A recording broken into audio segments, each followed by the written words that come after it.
खूप वाढलेले आहेत ना. आज 20 वर्षाची मुलगी सुद्धा रिंकल्स घेऊन येते की मॅडम खूप ड्राय पडली स्किन आणि रिंकल्स यायला लागले. 20व्या वर्षी रिंकल्स येतील. येतायत कोण? काय येतंय? काय येतंय? कोणी सांगेल का?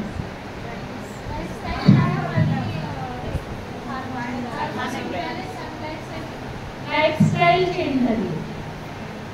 खरंच लाईफस्टाईलचा इम्पॅक्ट वाढायला लागलेला आहे आणि त्यानुसार आपल्याला त्यांना कन्सल्टेशन करणं आलंच पाहिजे. लाईफस्टाईल म्हणजे काय काय चेंजेस झालेत आपल्या लाईफस्टाईल मध्ये? खाणं पिणं, झोपणं, मोबाईलचा टायमिंग, टीव्ही पुढे बसण्याचा टायमिंग, लॅपटॉपच्या समोर बसण्याचा टायमिंग, म्हणजे स्क्रीनिंग वाढलेलं आहे. स्क्रीन टाइम वाढलेला आहे आणि स्क्रीन टाइम वाढल्यामुळे झोपेची वेळ राहिली नाही.